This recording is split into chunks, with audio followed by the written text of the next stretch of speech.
Laphupha kanjani iphupho lakho? Uyalikhumbula iphupho lakho owaliphupha useyiphuphu lokukhula ube yinyoni endizela emafini? Laphelelaphi iphupho lakho? Iphupho owalencela ebeleni likanyoko, lakondla, lakusuthisa, lakunonophalisa, lakhanyisa kwabasemini kwabha. Iphupho lakho laliphuphuma ithemba nokholo oluphelele. Laphelelaphi iphupho lakho? Ilalikufudumeza ugcwale intokozo. Iphupho wawuthi uma ulicabanga likuthuse ngenxa yobukhulu nokujula kwalo. Aphushiswa yini amaphupho akho? Amaphupho ayikugcina uphapheme imini nobusuku. Iphupho lakho lalingaphuphile. Iphupho lakho laliqhakaze njengezinkanyezi zezulu. Iphupho lakho lalikhanya njengelanga emkhathini, njengenyanga egcwele ebumnyameni. Pho laphupha kanjani iphupho lakho? Sewuhamba uphaphatheka njengempumputhe ephuthaza ebumnyameni. Seyisigqila esiphilela ukusebenzela imali. Walwele amaphupho akho, fezekisa iphupho lakho.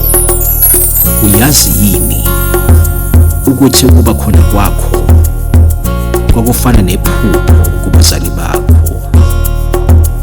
Uyazi yini ukuthi ubukhona bakho kungukufezeka kwamaphupho? Iphupho lakho kwanguyelona elakho. Iphupho lakho kwakuyiphupho lamathongo akho akupha lona ebuthongweni nasesithongwaneni sakho. Iphupho lakho akulona elakho. Iphupho lakho lidala kunawe. Ungawalahli amaphupho akho. Akukona okwakho ukushiya iphupho lakho, ngoba akulona elakho, elabadala bakini ngawe. Abadala bakini bakwazi useyimbewu kuyihlo, useyiqanda esibelethweni sikanyoko. Labo ohamba nabo bakwazi useyiphupho.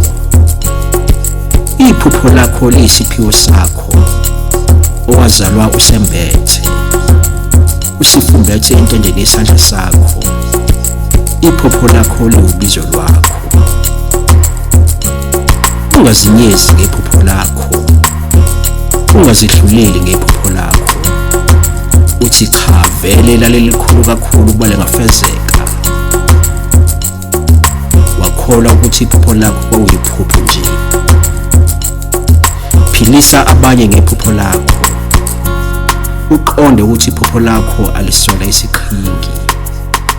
Iphupho lakho lingaphilisa abaningi. Fezekisa iphupho lakho, ngoba ngaphandle kwamaphupho siyini nje ngempela.